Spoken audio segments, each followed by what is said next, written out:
नमस्कार दोस्तों, M&C education welcomes you all. आज की क्लास में हम क्या देखने जा रहे हैं? आज की क्लास में as obvious from the name CBSE sample paper 2022 के हम कुछ क्वेश्चंस देखने जा रहे हैं। तो इसके पीछे भी इस तरह के वीडियोज आ चुके हैं, इस तरह का सेशन हमारा आ चुका है। तो उसमें हमने अलग अलग चैप्टर्स के क्वेश्चंस जो CBSE सैंपल पेपर टर्म 2 के लिए इश्यू किया गया है उनमें से लेकर हमने उनको सॉल्व करने का तरीका सीखा था। आज भी हम जो है एक चैप्टर लेंगे और उसके सारे क्वेश्चंस जो सैंपल पेपर 2022 में हैं, जिन जो क्वेश्चंस उनको हम डिस्कस करेंगे, उनको सॉल्व करने का तरीका सीखेंगे। साथ ही हम ये जानेंगे कि हमारी तैयारी जो है किस तरह से की जानी चाहिए। तो बिना कोई देरी किए आज का सेशन शुरू करते हैं। और आज जो हमारा चैप्टर है वो है 3 डायमेंशनल ज्योमेट्री। 3 डायमेंशनल ज्योमेट्री से जो है आपको 3 क्वेश्चंस पूछे जाएंगे। एक 2 नंबर का होगा, एक 3 नंबर का और एक 4 नंबर का। इस तरह से हमारे पास टोटल जो है 9 मार्क्स के क्वेश्चंस आएंगे, जो कि किसी एक स्पेसिफिक चैप्टर के हिसाब से लिहाज से ज्यादा है। 9 मार्क्स इसका वेटेज हो जाएगा इस तरह से। और इसमें जो है 3 नंबर वाले क्वेश्चन में एक ऑप्शन भी आपको मिलेगा। तो आइए आज का सेशन शुरू करते हैं। और क्वेश्चन नंबर 4 है जो आपके सैंपल पेपर में, अब तक आपने सैंपल पेपर डाउनलोड कर लिया होगा, उसका आप देखिए क्वेश्चन नंबर 4 है। क्या क्वेश्चन नंबर 4 है? Find the direction cosines of the following line. एक लाइन दी हुई है और हमें उसके डायरेक्शन कोसाइंस निकालने हैं। बहुत ही आसान क्वेश्चन होता है। इसमें ध्यान हमें क्या रखना होता है? इसमें हमें ध्यान ये रखना होता है कि जो लाइन हमें दी हुई है वो लाइन स्टैंडर्ड फॉर्म में होना चाहिए। अगर वो स्टैंडर्ड फॉर्म में नहीं है तो हमें उसको स्टैंडर्ड फॉर्म में चेंज करने की जरूरत पड़ती है। तो स्टैंडर्ड फॉर्म बेसिकली लाइन का अगर हम देखें तो वो क्या होता है? x minus x1 by A is equal to Y minus y1 by B is equal to z minus z1 by C. अगर आप देखेंगे तो यहां पर जो है यही स्टैंडर्ड फॉर्म होता है हमारे पास। तो क्या ये जो गिवन इक्वेशन है वो हमारा स्टैंडर्ड फॉर्म में है? तो अगर आप देखें तो यह 3 माइनस एक्स है, it should be x minus 3। तो वो तो हमें एडजस्ट करके लाना पड़ेगा। फिर यहाँ पर y हैज कोफिशिएंट 2, जो कि बात नहीं बनेगी। रही बात z की, दो it is not looking like कि ये स्टैंडर्ड फॉर्म में है, पर ये स्टैंडर्ड फॉर्म में है। It is very simple. अगर आप देखेंगे तो यहाँ पर जो है -0 भी कर सकते हैं हम ऑलवेज। तो हमारे पास ये स्टैंडर्ड फॉर्म में माना जा सकता है। But for these two we need to do some work over it. तो लेट अस डू दैट। हमें यहाँ पर इसके ऑर्डर को चेंज करने की जरूरत है। तो इसके ऑर्डर को जब चेंज करेंगे तो इसका मतलब ये हो जाएगा कि आप जो है x माइनस 3 लिखेंगे और अपॉन में ये जो माइनस है वो खत्म हो जाएगा और 1 हो जाएगा। हमने बेसिकली दोनों साइड माइनस से मल्टीप्लाई करा दिया। तो इस तरह से हमारे पास यहाँ पर ये x सामने आ जाएगा और -3 पीछे चला जाएगा, जैसे यहाँ पर हुआ है। और नीचे अगर माइनस इंटू -1 तो हमारा 1 हो गया। तो यही तरीका है इसको चेंज करने का। फिर अगर हम इसमें देखें, चूंकि हमें यहाँ कोफिशिएंट को रिमूव करना है, तो कोफिशिएंट को रिमूव तो हम डिवाइड करके ही करा सकते हैं। तो इसके लिए हमें क्या करना पड़ेगा? न्यूमरेटर और डिनोमिनेटर दोनों को इस कोफिशिएंट से डिवाइड करना पड़ेगा। इस कोफिशिएंट से हमने डिवाइड करना है तो 2y बाय y करेंगे, 2y बाय 2 करेंगे। 2 इज द कोफिशिएंट, तो 2y बाय 2 करेंगे तो हमें y मिल जाएगा। लेकिन simultaneously we need to divide this 1 by 2 also, तो it will give us 1 by 2। ठीक है। और फिर जब आप डिनोमिनेटर को 2 से डिवाइड कराएंगे तो एज डिनोमिनेटर हैज 2 तो इट विल बिकम 1 देयर। तो यहाँ पर 1 आ गया। ठीक है। देखिए ये ट्रांसफॉर्म होके ये बन गया when we have divided numerator by 2 and denominator by 2, it become this 1। ठीक है। उसके बाद आपको मैंने बताया था एक slide modification will lead to the standard form for the third। ठीक है। z माइनस 0, बस -0 लगाना है, जो कि हमेशा हम कर सकते हैं। +0 -0 करना कोई बड़ी बात नहीं है। ये उसी तरह से है जैसे आप into 1 कभी भी कर सकते हैं without changing the nature of the question और नेचर ऑफ द सॉल्यूशन या नेचर ऑफ द स्टेप जो भी है आपके पास। तो अब यहाँ पर जो है बेसिकली अगर हम स्टैंडर्ड फॉर्म की बात करते हैं तो हमारे पास यहाँ पर ए बी और सी है। तो ए बी सी ही हमारा डायरेक्शन रेशियो होता है, ठीक है, डायरेक्शन रेशियो होता है। रिमेंबर डायरेक्शन रेशियोज हमारा पहले आएगा, उसके बाद जो है हम उसको डायरेक्शन कोसाइंस में कन्वर्ट करेंगे। तो हमारे पास यहाँ पर कंपेयरिंग करने से क्या मिल रहा है, तो कंपेयरिंग करने से हमें मिल रहा है, कंपेयरिंग वी गेट क्या मिलेगा हमें, a इज इक्वल टू ए देखिए 1 हो जाएगा, a is equal to 1, b is equal to 1 and c is equal to 4 हो जाएगा, ठीक है। इस तरह से so required direction cosines are क्या हो जाएगा, a बाय फिर root under of this square plus this square plus this square, ठीक है। तो हमारे पास 1 by root under of 1 square तो 1 हो गया, प्लस 1 स्क्वायर तो 1 हो गया, प्लस 4 स्क्वायर तो 16 हो गया। तो 16 प्लस 2 हो गया बेसिकली, तो रूट अंडर ऑफ 18 हम लिख सकते हैं।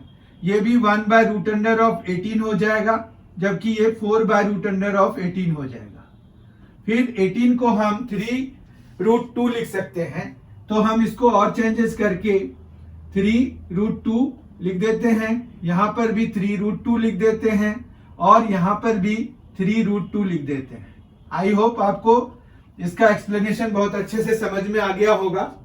इसी तरह से 3 डायमेंशनल के भी वीडियोस ऑलरेडी चैप्टर वाइज और सेक्शन वाइज अपलोडेड हैं M&C एजुकेशन चैनल के प्लेलिस्ट में। अगर आप जाएंगे क्लास 12th मैथमेटिक्स के लिए, वहां पर प्लेलिस्ट बना हुआ है, तो आप जो है निश्चित तौर पे वहां पर ये फाइंड करेंगे कि आपको जो है बहुत ही बेनिफिशियल मटेरियल्स वहां पर ऑलरेडी अपलोडेड हैं। बस आपको देखना है, समझना है, समझने का प्रयास करना है। In case if you get some problem in understanding some concepts, तो आप जो है जरूर कमेंट बॉक्स में लिखिए। जब आप कमेंट करेंगे तो हम जो है उसको अर्लीस्ट पॉसिबल टाइम में अटेम्प्ट करने की कोशिश करेंगे, अटेंड करने की कोशिश करेंगे, ताकि आपके जो क्वेरीज हैं उनको हम जो है सॉल्व कर पाए। इसलिए आप जो है M&C एजुकेशन चैनल को सब्सक्राइब कर लीजिए, उसके प्लेलिस्ट में जाइए और उसको बहुत अच्छे से एक्सप्लोर करिए। There is no problem with it. अगला क्वेश्चन देखेंगे हम अभी। ये 2 मार्क का क्वेश्चन है, क्वेश्चन नंबर 4 था सैंपल पेपर का। आज के सेशन का ये पहला क्वेश्चन ही है। As we are numbering it on the basis of sample paper, so we have written here question number 4, but it is question number 1 for today's session. अब जो है अगला क्वेश्चन जो है हमारा वो 3 मार्क्स का है, वो हम देखते हैं कि वो क्या है और वो कौन से क्वेश्चन नंबर पर है, कौन से नंबर पर वो क्वेश्चन है, हम अभी उसको डिस्कस करेंगे। क्वेश्चन नंबर 10 है सैंपल पेपर का, जो कि 3 डायमेंशनल ज्योमेट्री से रिलेटेड है। क्वेश्चन नंबर 10 में ही और पार्ट भी है, ये 3 मार्क्स का क्वेश्चन है। और जैसे कि जब आपको ये चैप्टर कराया जाता है या मैंने भी जब कराया है, तो हमने जो है ये सभी बहुत ही इंपॉर्टेंट मार्क करके पढ़ा है कि जो shortest distance between the lines, 2 lines है उनके बीच के शॉर्टेस्ट डिस्टेंस। हमारे पास 2 तरह के लाइंस होते हैं, SQ lines and parallel lines. तो एसक्यू लाइंस वो होते हैं जो कि ना तो पैरेलल होते हैं ना तो मीट करते हैं, तो उनके बीच में शॉर्टेस्ट डिस्टेंस निकालने का तरीका है।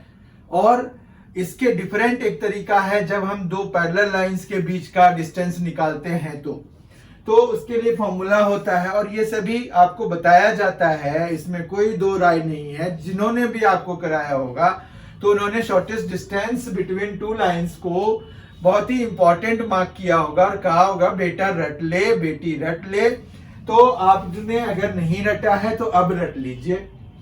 अब यहाँ पर यह है कि क्वेश्चन नंबर 10 है और आज के सेशन का सेकेंड क्वेश्चन है।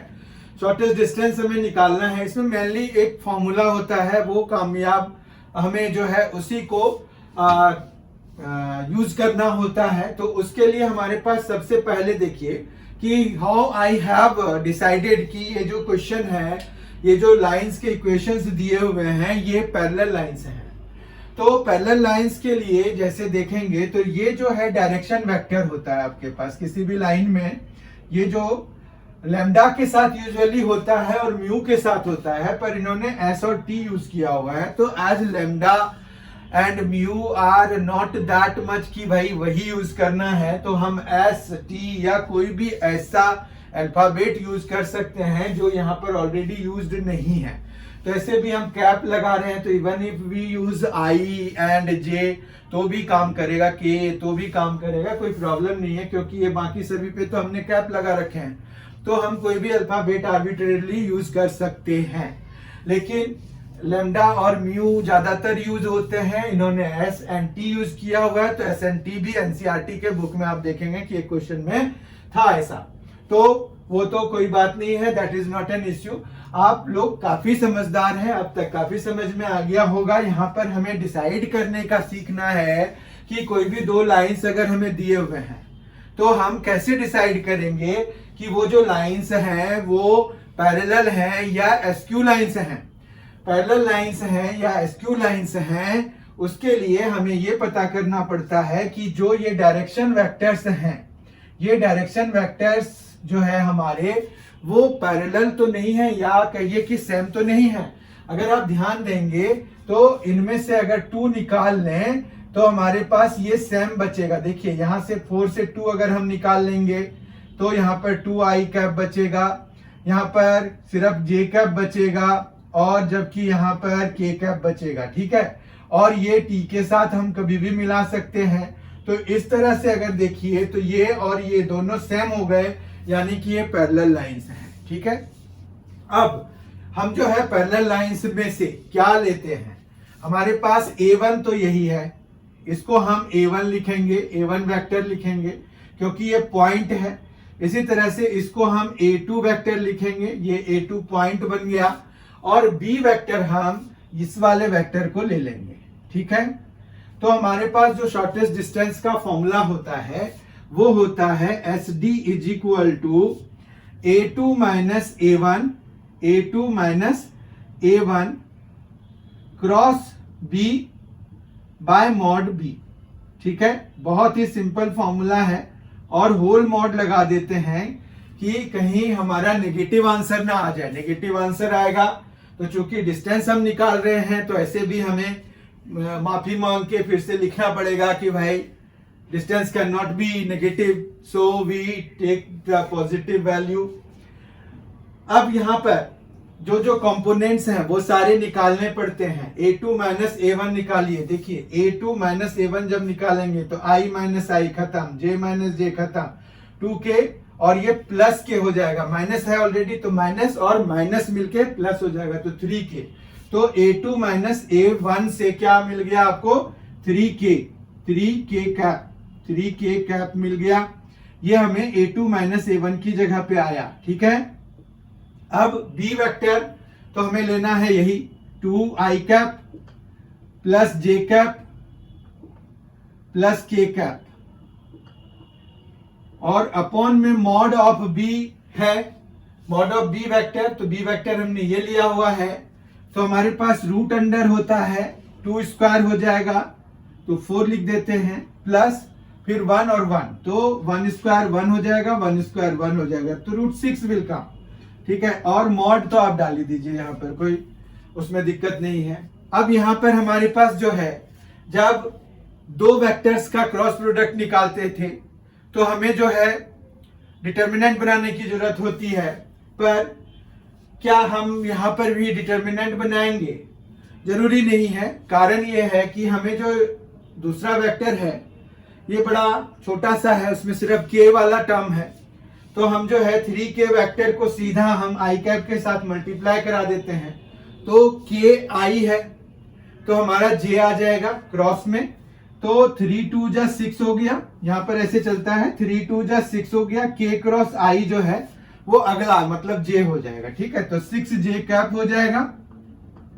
फिर यहाँ पर 3k और j है, तो k और j अब उल्टा चलना पड़ रहा है। देखिए साइक्लिक होता है, i j k फिर i, फिर मतलब i के बाद j, तो i क्रॉस j जो है k हो जाएगा, j क्रॉस k जो है i हो जाएगा, और k क्रॉस i जो है j हो जाएगा। लेकिन k क्रॉस j जो है वो हमें उल्टा चलना पड़ रहा है, तो माइनस आ जाता है, तो 3 into 1, तो यहाँ पर माइनस आ जाएगा और 3 into 1 हो जाएगा, साथ में k j के बदले में i आ जाता है। ठीक है, फिर हमें जो है सेम वेक्टर्स का क्रॉस प्रोडक्ट 0 हो जाता है, तो k कैप और k कैप का क्रॉस प्रोडक्ट विल गिव अस 0। तो हमारा जो न्यूमरेटर है वो 6j cap minus 3i cap आ गया, और अपॉन में √6 तो है ही हमारे पास, √6 अभी हमने कैलकुलेट किया था, फिर मॉड भी डाल देंगे। अब ये जो मॉड है इसके चक्कर में हमें ऊपर वाले का भी मॉड निकालना पड़ेगा। अभी जिस भी मेथड से हमने ये मॉड निकाला वही मेथड हम यहाँ लगाएंगे। यहाँ चूंकि i टर्म है, i कैप वाला टर्म है, j वाला है, k वाला नहीं है, तो कोई बात नहीं, वो 0 हो गया यानी कि। तो हम जो है इसका जब मॉड निकालेंगे तो 6 का स्क्वायर यानी कि 36 और 3 का स्क्वायर यानी कि 9, ठीक है, और अपॉन में जो √6 है तो वो तो रहेगा ही। अब जो है ये बन गया आपका 45, √45, तो √45 को हम लिख सकते हैं 3√5, ठीक है, जबकि √6 इज देयर, कोई प्रॉब्लम नहीं है। ओके, तो हम जो है इसको और क्या कर सकते हैं, हम चाहे तो थोड़ा सा और मॉडिफाई कर सकते हैं, √6 से हम ऊपर नीचे मल्टीप्लाई करा सकते हैं, तो ये आ जाएगा √30 ऊपर, जबकि नीचे आ जाएगा 6, ठीक है, क्योंकि √6 से हमने ऊपर नीचे मल्टीप्लाई करा दिया। अब ये 2 से कैंसिल हो जाएगा, तो √30/2 आ जाएगा, √30/2 आ जाएगा। तो ये जो है हमारा इतना यूनिट जो है क्या हो जाएगा, इतना यूनिट्स हमारा शॉर्टेस्ट डिस्टेंस हो गया बिटवीन दीज टू लाइंस। इसी तरह से हम अप्रोच करते हैं। इसका एक और पार्ट है, आइए वो पार्ट भी हम देखते हैं। अभी क्वेश्चन नंबर 10 का और पार्ट है, क्वेश्चन नंबर 10 का और पार्ट है, find the vector and Cartesian equations of the plane containing the point I plus 2j minus k and parallel to the lines r vector is equal to I plus 2j plus 2k plus s 2i minus 3j plus 2k and r vector is equal to 3i minus j plus 2k plus t I cap minus 3j cap plus k cap। तो यहाँ पर हमें जो है vector and Cartesian equation of the plane निकालना है। तो इसमें हमें जो मेन काम है वो ये है कि ये पॉइंट तो हमें चाहिए ही, तो हम जो है ये पॉइंट तो ले ही लेते हैं। उसके बाद इसको हम ए वेक्टर लिख सकते हैं। अब जो है बात ये है कि हमें एन वेक्टर भी चाहिए। एन वेक्टर क्या, जो कि परपेंडिकुलर टू द प्लेन है। अब चूंकि जो प्लेन हमें निकालना है वो प्लेन इन दोनों लाइंस के पैरेलल है, parallel to the given lines है। तो अगर हम थोड़ा सा डिस्कस करें कि एक्चुअली किस तरह की बात हो रही है, तो यहाँ पर जैसे मान रखिए कि आपके पास प्लेन है, इसकी इक्वेशन निकालनी है। अब ये जो है पैरेलल टू एक लाइन ये है और एक मान रखिए कि इस तरह का पैरेलल हो जाएगा, ठीक है।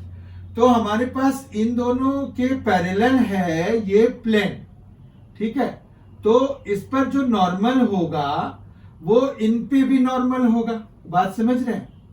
मतलब हमारे पास इन दोनों लाइंस का क्रॉस प्रोडक्ट ही इस वाले का एन वेक्टर हो जाएगा। आई होप आपको ये समझ में आ गया होगा। अगर हमने ये जो दो लाइंस हमें जो दिए हुए हैं उनके जो डायरेक्शन वेक्टर्स हैं वो हम ये ले लेते हैं और ये ले लेते हैं, उनका क्रॉस प्रोडक्ट निकालेंगे तो हमें एक वेक्टर मिलेगा जो कि perpendicular to these two vectors होगा। चूंकि ये दोनों पैरेलल हैं इस प्लेन के, तो हमारे पास ऑब्वियस है कि जो हम cross product of these two vectors से निकाल रहे हैं वही हमारा एन वेक्टर होगा, ठीक है। तो हम जो है यहाँ पर क्या करते हैं, इसको b1 वेक्टर ले लेते हैं, इसको b2 वेक्टर ले लेते हैं और सीधा सीधा ये लेते हैं, अप्रोच लगाते हैं कि since required plane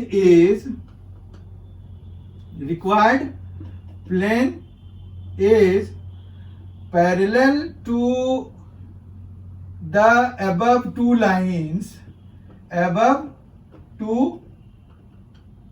lines, so n vector जो लाइन की है वो b1 क्रॉस b2 के बराबर होगा।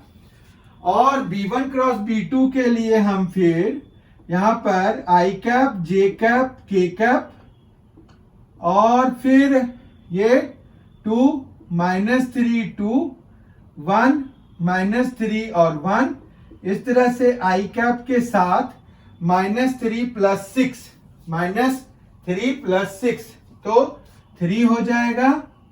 फिर -j कैप 2 - 2 तो ये तो 0 ही हो गया, और प्लस k कैप के साथ में आएगा -6 + 3 तो -3 आ जाएगा। ठीक है, तो इस तरह से हमारे पास n वेक्टर मिल गया। n वेक्टर हमें मिल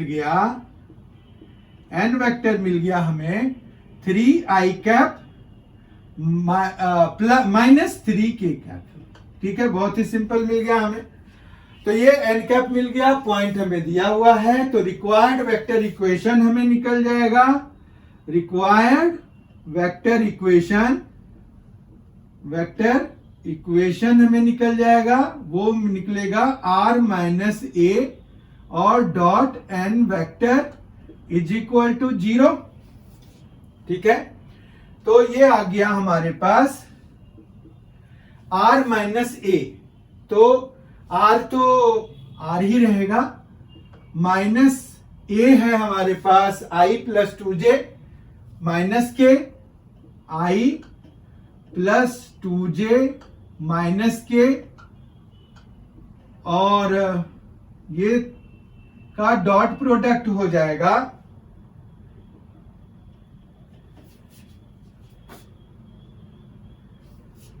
r - i + 2j -k, a vector की जगह पे रख दिया, dot n vector 3i - 3k आया है, 3i - 3k आया है इज इक्वल टू 0। तो ये वेक्टर इक्वेशन तो हो गया हमारे पास।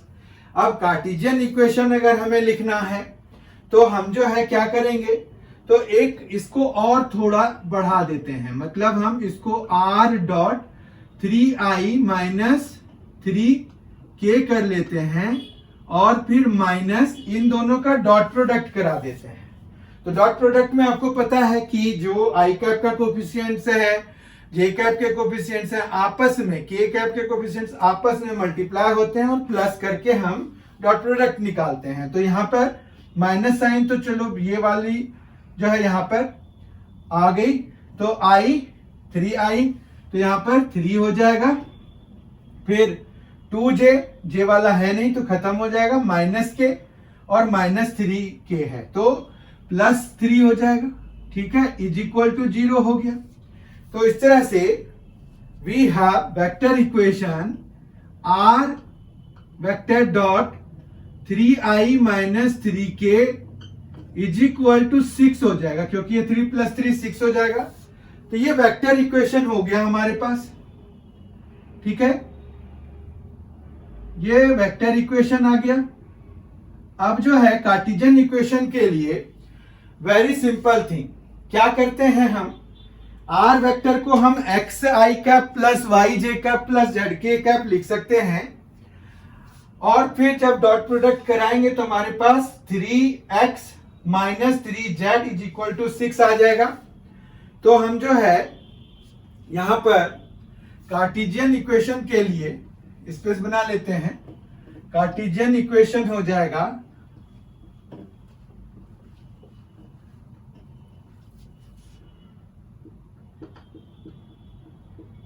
कार्टेशियन इक्वेशन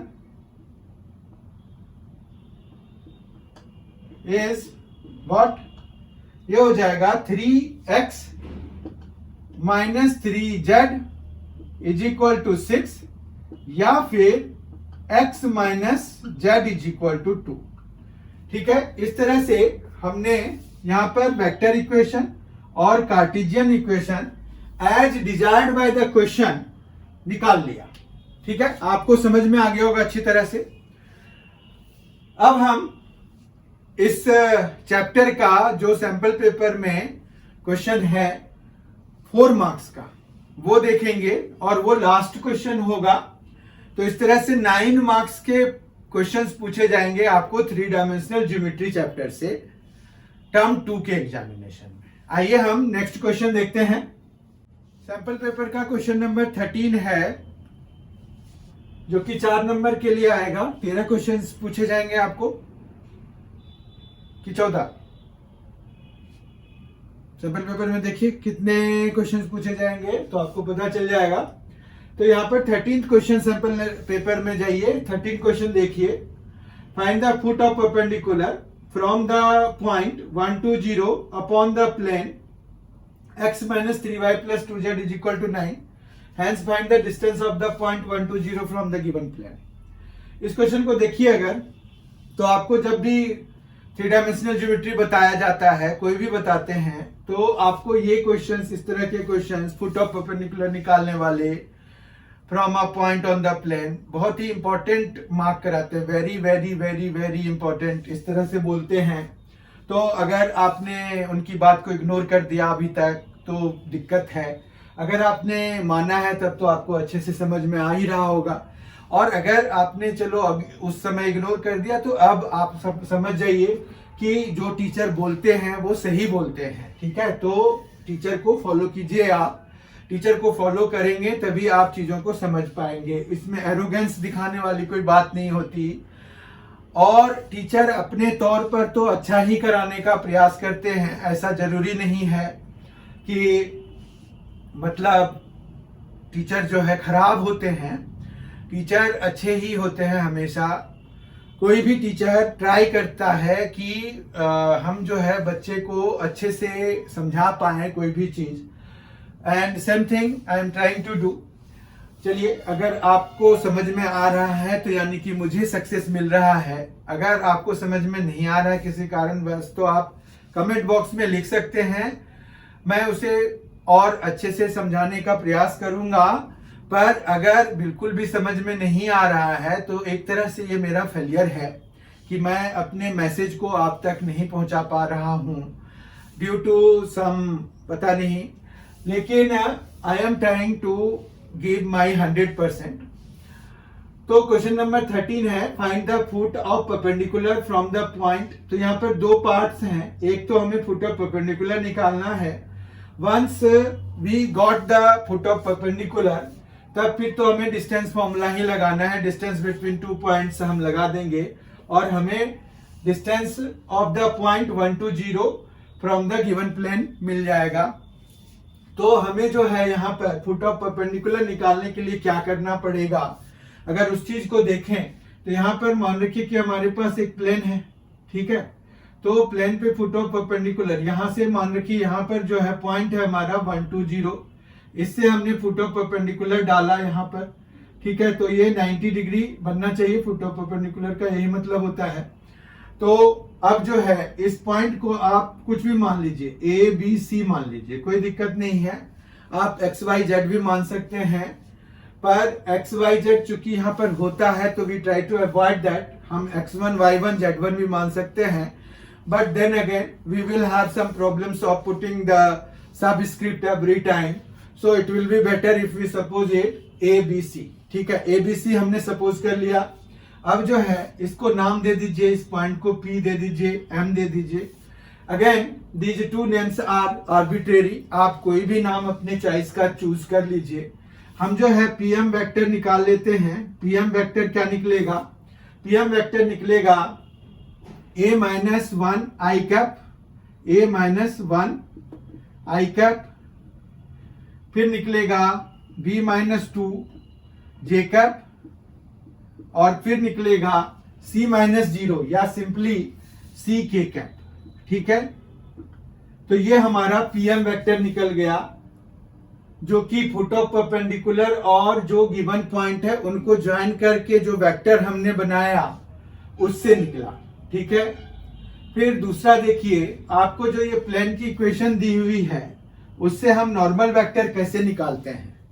नॉर्मल वेक्टर किसी भी प्लेन के गिवन इक्वेशन से हम अगर वो कार्टेशियन फॉर्म में दिया हुआ है तो हम इनके कोफिशिएंट्स को ले लेके निकालते हैं। ठीक है, तो कोफिशिएंट यहाँ पर जैसे x का 1 है तो 1 इंटू आई कैप या सिंपली आई कैप हो जाएगा -3j cap plus 2k cap. मतलब है n वेक्टर जो है वो हो जाएगा आई कैप -3j कैप और प्लस 2k कैप हो जाएगा।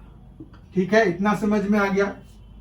अब देखिए n कैप बेसिकली क्या है, नॉर्मल वेक्टर है, नॉर्मल टू द प्लेन है, तो वो भी परपेंडिकुलर टू द प्लेन ही होगा। नॉर्मल वेक्टर भी परपेंडिकुलर टू द प्लेन होगा। एज अ रिजल्ट ये जो pm वेक्टर हमने निकाला और ये जो नॉर्मल वेक्टर हमें यहां से निकाला हमने, तो ये दोनों क्या है, ये दोनों पैरेलल वेक्टर्स हो गए। ठीक है ना, देखिए आप, तो ये दोनों अगर पैरेलल वेक्टर्स हो गए तो यहां पर लिखेंगे कि since pm vector is parallel to n vector. ठीक है, तो this implies what, this implies कि दो पैरेलल वेक्टर्स के जो कोफिशिएंट्स होते हैं वो रेशियो में होते हैं। ठीक है, तो हमारे पास यहां पर जैसे आई कैप का जो रेशियो है, आई कैप का जो कोफिशिएंट है और यहां पर जो आई कैप का कोफिशिएंट है, उन दोनों को अपॉन अपॉन में लिखते हैं। तो हम यहां पर क्या लिखेंगे, a-1/1 is equal to b-2 bye यहां देखिए j का कोफिशिएंट क्या है, -3 है और c/2 हो जाएगा। ये c है, यहां 2 है तो c/2 हो जाएगा। ठीक है, और इसको हम मान रखिए कि k ले लेते हैं c। ठीक है, कोई दिक्कत नहीं है। अब यहां से हम a, b और c की वैल्यू निकाल लेते हैं। तो इससे हमें क्या मिलेगा, a इज इक्वल टू हो जाएगा 1 इंटू k प्लस 1, तो k प्लस 1 हो जाएगा। b की वैल्यू क्या, b की value -3k plus 2, -3k plus 2 और c की वैल्यू 2k के बराबर हो जाएगा। ठीक है, तो a b c हमने निकाल लिया। अब आप देखिए ये ए बी सी जो है ये प्लेन पे लाई कर रहा है, जो गिवन प्लेन है उस पे लाई कर रहा है, तो उसको सेटिस्फाई करेगा। मतलब x की जगह a, y की जगह b और z की जगह c जब हम डाल देंगे तो हमें लेफ्ट हैंड साइड और राइट हैंड साइड इक्वल हो जाएगा। किसी इक्वेशन के सेटिस्फाई होने का यही मतलब होता है।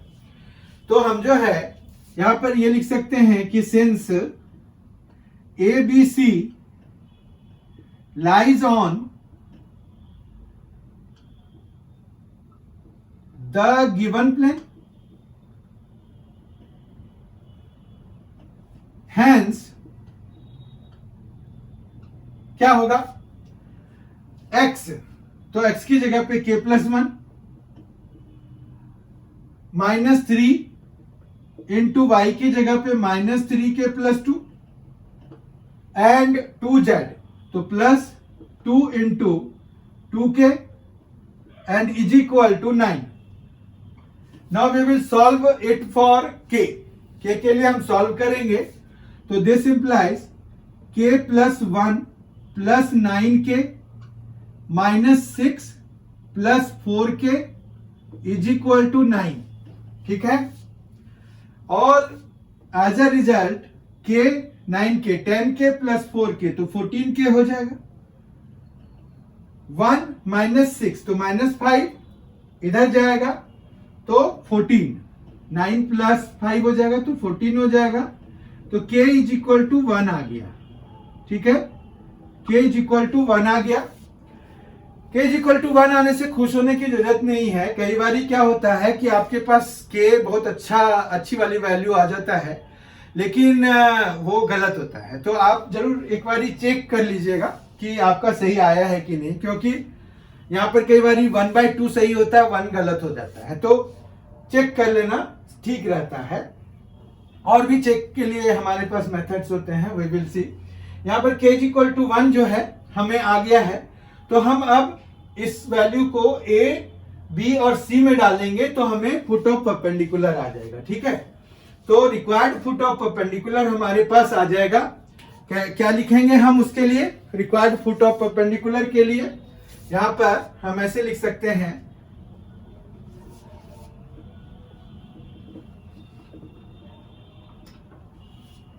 required foot of perpendicular is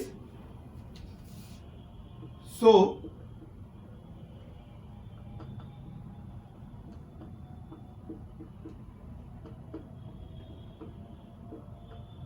ये हो जाएगा। यहां देखिए k प्लस 1 है, k है 1 तो 1 प्लस 1 2 हो गया। फिर हमारे पास दूसरा जो है -3k प्लस 2 है, तो -3 इंटू 1 तो -3 प्लस 2 तो -1। और तीसरा है हमारे पास 2k, तो 2 इंटू 1 तो 2, तो 2 माइनस 1 और 2 जो है हमारा फुट ऑफ परपेंडिकुलर आ गया। This is the answer for first part. अब सेकेंड पार्ट में उन्होंने कहा है कि hence find the distance of that point. कौन सा पॉइंट था? 1 2 0 and the foot of perpendicular. तो हमें डिस्टेंस निकालना है, तो यहां पर सीधा सीधा हम क्या करेंगे? Also required distance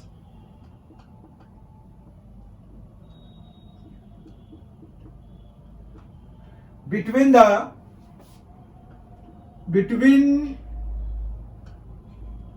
120 and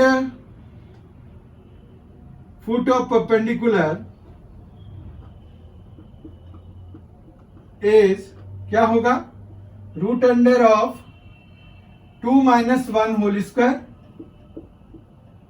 plus -1 minus 2 whole square plus 2 minus 0 whole square. It will give us what? It will give us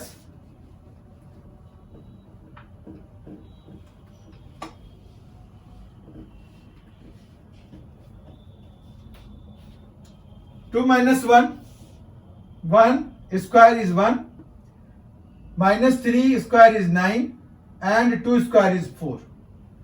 So root under 14, and as it is length, so we will write units here. So the answer is root under 14 units. तो इस तरह से हमने sample paper CBSE sample paper 2022 जो term 2 के लिए issue किया गया है फॉर क्लास 12th मैथमेटिक्स, उसके 3 डायमेंशनल ज्योमेट्री के सारे क्वेश्चंस आज के सेशन में किया। अब और एक सेशन सीबीएसई सैंपल पेपर 2022 से रिलेटेड आने वाला है, वो है एओआई से। उसके बाद हमारा 12th क्लास का हम sample paper CBSE sample paper का बाय दैट टाइम वी जो है हमने कवर कर लिया होगा सारा, क्योंकि हमारे पास इंटीग्रेशन का आ गया, उसके बाद प्रोबेबिलिटी का आ गया, उसके बाद हमें जो है डिफरेंशियल इक्वेशन का आ गया, वेक्टर्स का आ गया, फिर जो है हमने 3 डायमेंशनल ज्योमेट्री का कर लिया और अब एओआई बचा हुआ है तो उसका भी हम कर लेंगे। तो इस तरह से हमारे पास जो सिलेबस में है वो तो यही है, इंटीग्रेशन है, उसके बाद एप्लीकेशन ऑफ इंटीग्रेशन है, डिफरेंशियल इक्वेशन है, वेक्टर्स है, 3 डायमेंशनल ज्योमेट्री है और फिर प्रोबेबिलिटी है। तो इस तरह से 6 चैप्टर्स अभी आने वाले थे। तो हमारे पास जो है ऑलरेडी हमने इसमें से 5 चैप्टर्स कर लिए, तो 6ठा चैप्टर्स का वीडियो बहुत ही जल्द अपलोड कर दिया जाएगा। अगर आपने अभी तक M&C एजुकेशन चैनल को सब्सक्राइब नहीं किया है तो जरूर कर लीजिए। I hope you are enjoying, मुझे लग रहा है एंजॉय कर रहे होंगे। जरूर लिखें अगर कुछ शिकायत है। बहुत ही जल्द हम मिलेंगे। Thank you, thanks a lot.